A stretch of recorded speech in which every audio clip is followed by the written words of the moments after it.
The night my father was buried, I felt the world shift beneath my feet. Death doesn't just steal lives. It unmasks the monsters who were always hiding in plain sight. As the priest lowered his voice in prayer, I looked at the faces around me. My stepmother, Victoria, stood tall in her black dress, her eyes dry, her lips pressed into a thin smile that she tried to disguise as grief. My stepbrother, Ethan, leaned close to her, whispering words that had nothing to do with sorrow. They weren't mourning my father. They were already plotting how to twist his will, how to erase my name, how to take everything he had built with his blood and sweat. I could see it in their eyes: greed, hunger, and the certainty that I was too broken to fight them. I stood there, rain soaking through my suit, my hand pressed against the coffin as if I could still hold on to him. My father's voice echoed in my mind, words he had repeated to me since I was a boy. "Daniel, protect what I built. Never let greed destroy this family." But greed had already poisoned their hearts, and I was the only one left to fight it. Victoria thought her charm and manipulation would silence me. Ethan thought his arrogance and entitlement would crush me. They believed I would walk away quietly, leaving everything my father worked for in their hands. They thought grief had made me weak, but they were wrong. They underestimated me.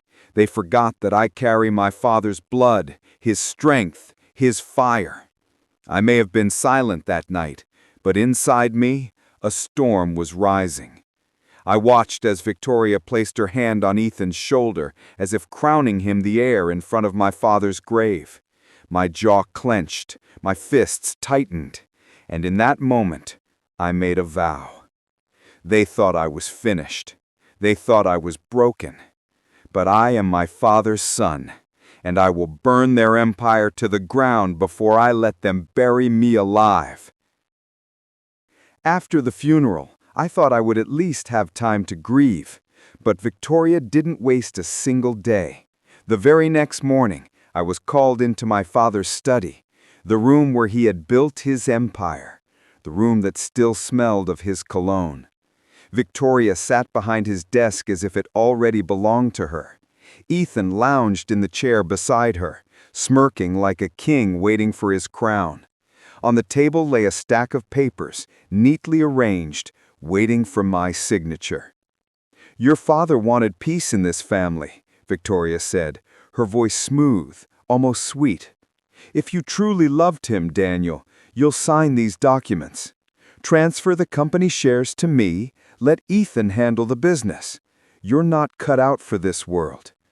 I stared at her, my jaw tight. Those papers weren't about peace. They were about power. They were about erasing me.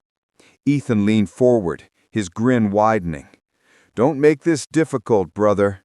You've always been the quiet one. Stay in your corner, and we'll take care of everything."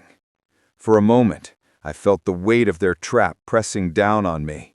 They wanted me to surrender, to give up my father's legacy without a fight. But as I looked at the desk, at the chair where my father once sat, I felt something ignite inside me. I didn't sign. I didn't even touch the papers. I looked Victoria in the eye and said, "This house, this company, this legacy, it's mine as much as it's yours, and I won't let you steal it." Her smile vanished. Ethan's smirk turned into a glare. And in that silence, I knew one thing: the war had begun. From the moment I refused to sign those papers, I knew Victoria would not forgive me. She was a woman who had built her life on control, and I had just broken her illusion of power. Ethan, of course, was her shadow, arrogant, reckless, and desperate to prove himself worthy of the empire he thought was already his. The days that followed were a storm. One by one, the people I thought I could trust began to turn their backs on me. Old family friends stopped returning my calls. Business partners who once praised my father's vision suddenly avoided me. It didn't take long for me to realize why. Victoria had poisoned them with lies. She told them I was unstable, unfit to lead, drowning in grief and incapable of responsibility. And the worst part? Some of them believed her. I remember walking into the office one morning, the same office where my father had built his legacy, brick by brick. The employees who once greeted me with respect now lowered their eyes, whispering behind my back. Ethan strolled through the halls like a prince, shaking hands, laughing loudly, as if he already owned the place. And Victoria, she watched from the glass balcony above, her smile sharp as a knife. Then came the blow I never expected. My bank accounts frozen, my access to company records revoked. Lawyers began circling me like vultures, waving documents I had never seen before. Victoria had moved faster than I imagined, twisting the law to her side, using her influence to cut me off from everything my father left behind. I confronted her in the mansion one evening. She was sitting in my father's chair, sipping wine as if she had earned it. Ethan leaned against the fireplace, smirking. "You should have signed when you had the chance. Now you'll watch everything slip through your fingers. The company, the estate, the respect of this family, it all belongs to us." Her words cut deeper than any blade. For a moment I felt the weight of defeat pressing down on me. I was losing ground faster than I could fight back. But even as I stood there, stripped of power, I felt something stronger than fear rising inside me. I looked at her, at Ethan, at the empire they thought they had stolen, and I made another vow. They could take my money, they could take my company, they could even turn the world against me, but they would never take my will. Because revenge doesn't need wealth. Revenge doesn't need allies. Revenge only needs patience and fire. And I had both. After Victoria stripped me of my accounts and locked me out of the company, I felt like a stranger in my own home. The mansion that once echoed with my father's voice now felt like a prison, every corner filled with whispers of betrayal. Servants who once respected me now bowed to Victoria. Ethan walked through the halls like a king, his arrogance growing with every step. For days I wandered in silence, carrying the weight of defeat. I had lost the company, the estate, and the respect of those who once stood by my side. But the one thing I hadn't lost was my memory. I remembered every lesson my father taught me, about patience, about strategy, about striking only when the time was right. One evening, as I sat alone in my father's library, I heard a soft knock at the door. It was Emily, my fiancée. She had been quiet since the funeral, caught between loyalty to me and fear of Victoria's wrath. But that night, her eyes burned with the same fire I felt inside. "Daniel," she whispered, "they're planning more than just taking the company. Victoria wants to sell off your father's assets piece by piece. She's already meeting with buyers in secret. If you don't act soon, there will be nothing to fight for." Her words cut through the fog of despair. For the first time since the funeral, I felt clarity. Victoria thought she had isolated me, but she had overlooked one thing: Emily's loyalty. She was my first ally, and together we began to plan. I told her everything I had seen, every lie Victoria had spread, every document she had forged. Emily listened carefully, her mind sharper than I had ever realized. "If she's using the law against you, then we'll use the truth against her. But first, you need proof, evidence that shows the world who she really is." That night I made a decision.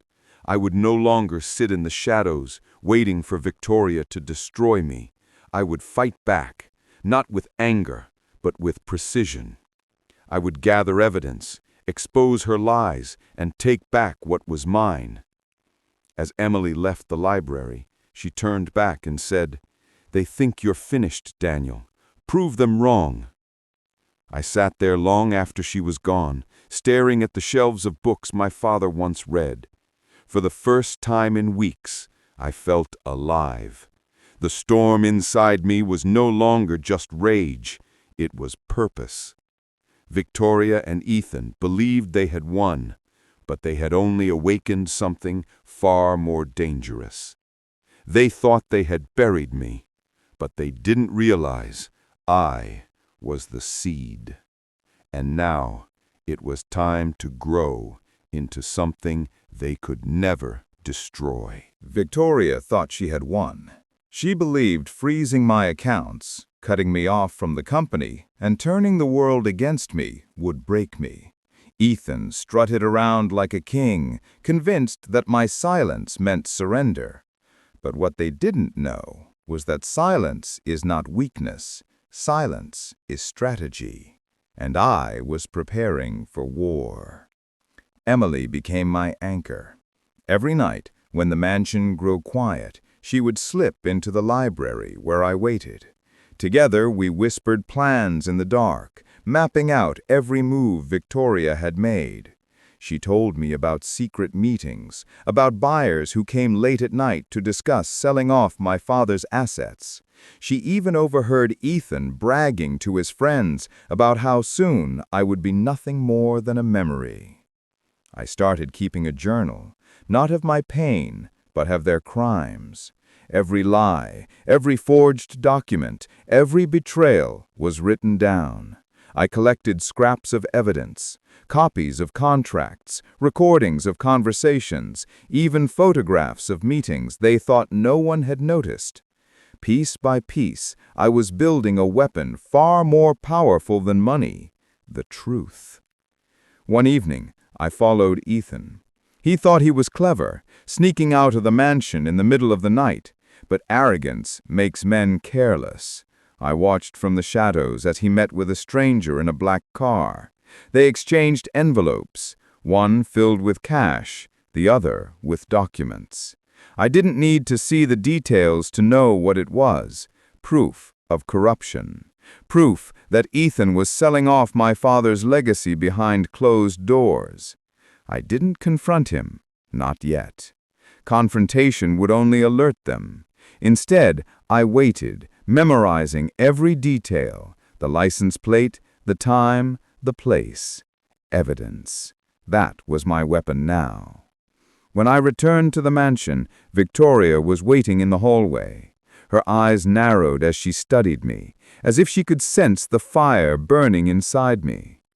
"You look tired, Daniel," she said coldly. "Perhaps it's time you accepted reality. You don't belong here anymore." I forced a smile, hiding the storm inside me. "You're right, Victoria. I don't belong in the shadows, not anymore." She didn't understand the meaning of my words, not yet, but soon she would. Because this was no longer about survival. This was about justice, and justice, when denied, always turns into revenge. They thought they had buried me, but I was digging my way out, one secret at a time. And when I finally rose from the ashes, I wouldn't just take back what was mine, I would make them wish they had never crossed me. Revenge is not about rage. Rage is loud, reckless, and easily defeated. True revenge is quiet. It waits, it watches, and then it strikes when the enemy least expects it. By the time Victoria realized I was no longer broken, it was already too late. I began with Ethan. His arrogance was his weakness, and I knew how to use it. He loved to brag, to show off his power, to prove to the world that he was untouchable. So I gave him an audience. Through a trusted contact, I arranged for Ethan to meet with a supposed investor, a man eager to buy a piece of the company in secret. What Ethan didn't know was that this investor was working for me. The meeting was simple. Ethan, desperate to prove himself, revealed everything.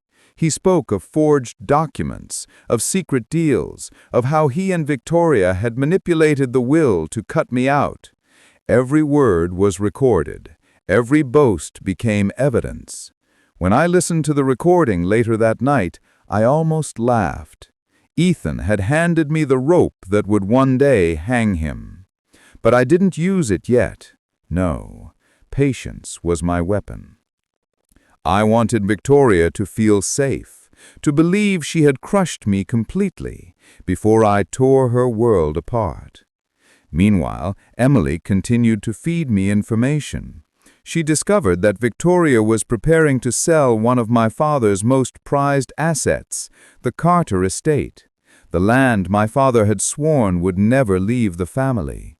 She planned to sign the deal in secret, with no one to oppose her. That was my chance. On the day of the signing, I walked into the boardroom uninvited. The room fell silent. Victoria's eyes widened for a moment before she masked her shock with a smile. Ethan sneered, as if my presence was nothing more than an annoyance. "Daniel," Victoria said smoothly, "you're not supposed to be here." I looked at her, calm but unshaken.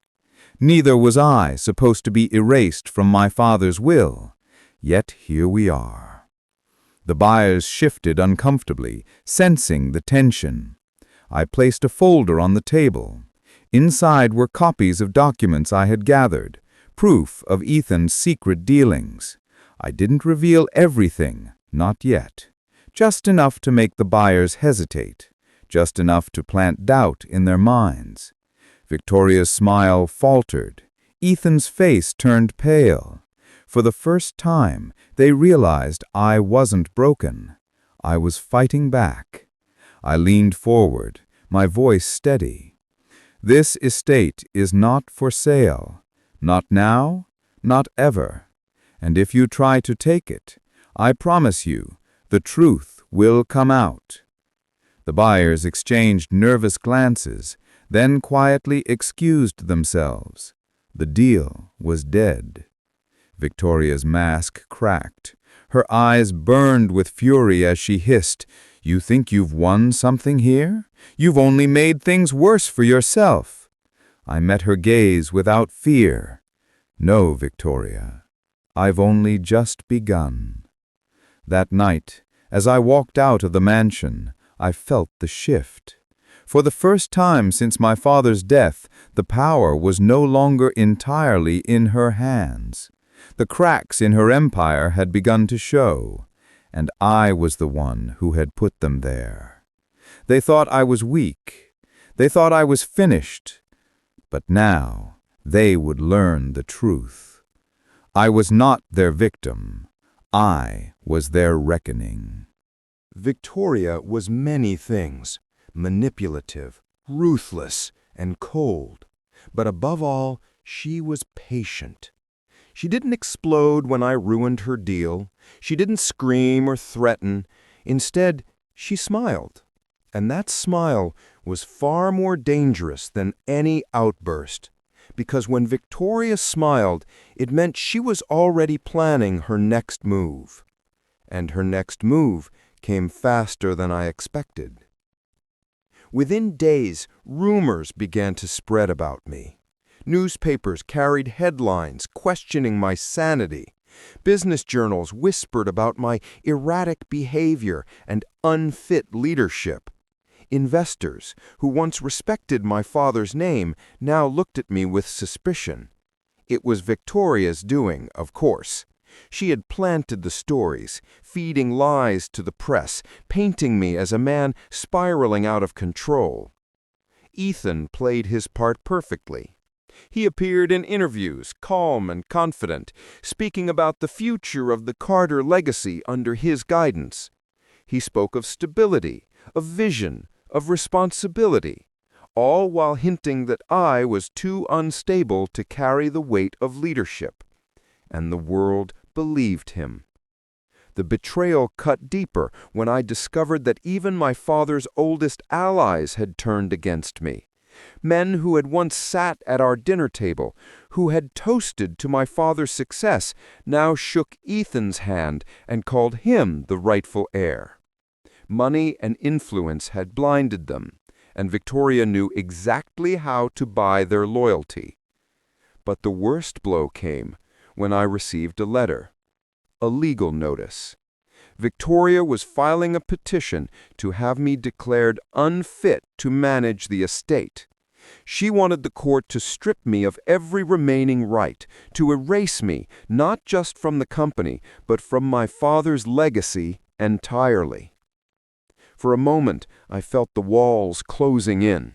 They weren't just attacking my wealth anymore. They were attacking my name, my identity, my very existence as my father's son. I remember sitting in the library that night, the letter trembling in my hands. Emily sat across from me, her face pale with worry. "Daniel," she whispered, "if they succeed in this, you'll lose everything." I looked at her, my voice steady despite the storm inside me. "Then I won't let them succeed. Because here's the truth.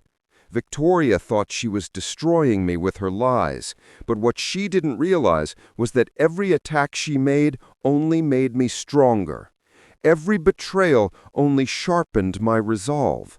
They wanted to bury me under rumors, under legal battles, under the weight of their corruption. But I was done playing defense. If Victoria wanted war, then war is what she would get. And this time, I wouldn't just fight back. I would strike first. Victoria believed she had cornered me. She thought the rumors, the legal battles, and the betrayal of allies had left me powerless. But what she didn't realize was that every move she made only gave me more to work with. Every lie she spread, every deal she struck, every document she forged, all of it was evidence. And evidence, in the right hands, is a weapon sharper than any blade. I began to move in silence. While Victoria flaunted her power in public, I worked in the shadows. Emily and I built a network of quiet allies, people Victoria had underestimated, people she had discarded or humiliated on her way to the top. A former accountant who had been fired for questioning her numbers, a secretary who had overheard too many conversations, even a lawyer who had once represented her but left in disgust after seeing her corruption. One by one they came to me, each carrying a piece of the puzzle. With their help, I began to assemble the truth. Bank transfers that proved bribery, contracts that showed fraud, recordings that revealed Ethan's arrogance and Victoria's manipulation. Slowly the picture became clear, a picture of greed, corruption, and betrayal. But I didn't release it. Not yet. Timing was everything. If I struck too soon, they would bury the evidence. If I waited too long, they would bury me. So I chose my moment carefully. That moment came when Victoria announced a grand charity gala, a spectacle meant to polish her image, to show the world her generosity and power. Politicians, businessmen, and the press would all be there. It was the perfect stage. On the night of the gala, I walked into the ballroom dressed in black, every eye turning toward me. Whispers filled the air. Some called me a disgrace, others pitied me. Victoria smiled from across the room, her hand resting proudly on Ethan's arm, as if daring me to cause a scene. But I didn't need to cause a scene. The truth would do that for me. As the speeches began, I slipped a flash drive into the hands of a journalist I trusted. On it was everything, the recordings, the documents, the proof of their corruption. I leaned close and whispered, "Play it when the time is right." Minutes later, as Victoria raised her glass to toast her family's legacy, the screens behind her flickered to life. Her own voice filled the room, cold and venomous. "Erase Daniel from the will. He's weak. He doesn't deserve a single cent." Gasps echoed through the hall. Ethan's drunken laughter followed. "Once he's gone, everything is ours." The room erupted in chaos. Guests turned, eyes wide with shock. Journalists scribbled furiously. Investors whispered in panic. Victoria's smile shattered, her mask ripped away in front of the very people she had worked so hard to control. I stood in the crowd, silent, watching her empire crack. For the first time, she looked afraid.